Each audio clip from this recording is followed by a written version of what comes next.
Hi 2026 భారత రాజకీయ ముఖ చిత్రంలో అత్యంత కీలక సంవత్సరం కాబోతోందా? పశ్చిమ బెంగాల్లో దీదీ కోట నుంచి తమిళనాడులోని ద్రవిడ గడ్డ మీదుగా కేరళలోని కమ్యూనిస్టు కంచుకోట వరకు పబ్లిక్ పల్స్ చెబుతున్న సందేశం ఏంటి? ఇవి కేవలం అసెంబ్లీ ఎన్నికలు మాత్రమే కావు. 2029కి డిసైడింగ్ ఫ్యాక్టర్.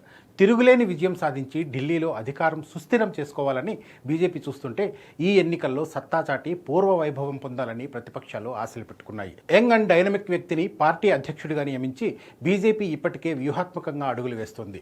మిషన్ సౌత్ను పూర్తి చేయడం, బెంగాల్లో దీదీని ఢీకొట్టడం ఇవే బీజేపీ పెట్టుకున్న లక్ష్యాలు. మరి విపక్షాలు ఏం చేయబోతున్నాయి?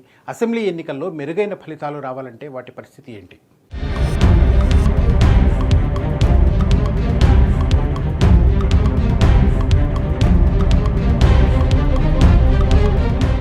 సమయం లేదు మిత్రమా అంటూ కొన్ని పార్టీలు ఎన్నికల వ్యూహాల్లో పూర్తిగా మునిగిపోయాయి. ప్రధానమంత్రి నరేంద్ర మోడీ ప్రత్యేకంగా దక్షిణాదిపై ఫుల్ ఫోకస్ పెట్టారు.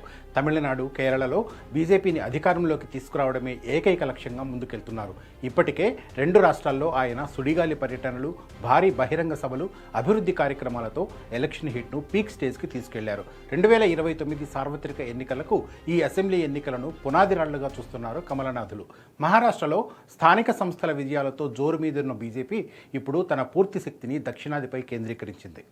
తమిళనాడు విషయానికి వస్తే అక్కడ అధికార డీఎంకే స్టాలిన్ను ఢీకొట్టడానికి బీజేపీ సరికొత్త వ్యూహాన్ని రచిస్తోంది. ప్రధాని మోడీ స్వయంగా రంగంలోకి దిగి డీఎంకేపై అవినీతి, మాఫియా, కుటుంబ పాలన అంటూ విమర్శల వర్షం కురిపిస్తున్నారు. అన్నా డీఎంకేతో పొత్తు పెట్టుకున్న పవర్ షేరింగ్పై ఇంకా క్లారిటీ రాలేదు. ద్రవిడ పార్టీలు సాధారణంగా మిత్రపక్షాలతో అధికారాన్ని పంచుకోవడానికి ఇష్టపడవు. మరోవైపు నటుడు విజయ్ స్థాపించిన టీవీకే పార్టీ 3వ శక్తిగా ఎదుగుతోంది.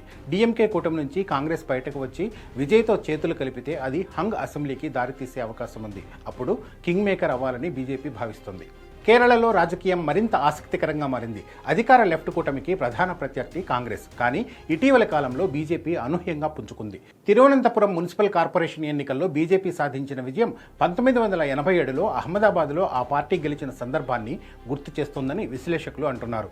ఆ ఒక్క విజయమే గుజరాత్లో బీజేపీ ఆధిపత్యానికి పునాది వేసింది. ఇప్పుడు కేరళలో కూడా అదే జరుగుతుందా? తిరువనంతపురం మరో అహ్మదాబాద్లా మారితే కేరళలో రాజకీయం మొత్తం మారిపోతుంది. స్థానిక సంస్థల ఎన్నికల తర్వాత యూడీఎఫ్ కూటమిలో ఉత్సాహం కనిపించిన శశి థరూర్ వ్యవహారం ఆ పార్టీకి తలనొప్పిగా మారింది. ఒక్కోసారి ఆయన పార్టీ వ్యవహారాల్లో అంటి ముట్టనట్లుగా ఉంటారు. మరికొన్ని సందర్భాల్లో ప్రత్యర్థులకు, ముఖ్యంగా బీజేపీకి అనుకూలంగా మాట్లాడతారు. థరూర్పై కాంగ్రెస్ హైకమాండ్ చూపిస్తున్న వైఖరి కారణంగా విద్యావంతులు, తటస్థ ఓటర్లను పార్టీకి దూరం చేసే ప్రమాదం ఉందన్న అభిప్రాయం కేరళ నేతల్లో ఉంది. థరూర్ వ్యవహారాలను తెగేదాకా లాగితే అది పరోక్షంగా లెఫ్ట్ పార్టీలకు లేదా బీజేపీకి మేలు చేస్తుంది. కాంగ్రెస్ ఎంపీగా ఉంటూనే ఈ ఎన్నికల్లో థరూర్ ఎలాంటి పాత్ర పోషించబోతున్నారన్న చర్చ జరుగుతుంది. ఆయన కాంగ్రెస్కు పూర్తిగా దూరమై బీజేపీలో చేరితే కేరళకు ఫేస్ ఆఫ్ ది పార్టీగా మారే అవకాశాలున్నాయి.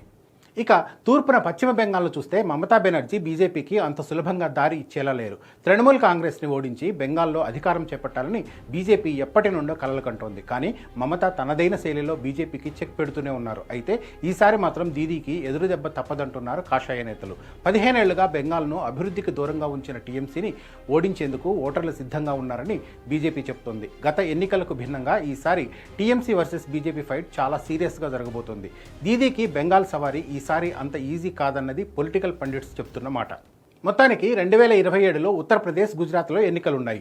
వాటికి వెళ్లే ముందు ఈ 2026లో జరగబోయే బెంగాల్, తమిళనాడు, కేరళ ఎన్నికల ఫలితాలే 2029లో ఢిల్లీ పీఠం ఎవరిదో డిసైడ్ చేస్తాయి. అధికారానికి చేరువయ్యే దశలో ఎక్కడా తప్పటడుగులు వేయకుండా బీజేపీ వ్యూహాత్మకంగా వెళ్తోంది. మరి విపక్షాలు ఆ పార్టీని కౌంటర్ చేయగలవా? Let's wait and see.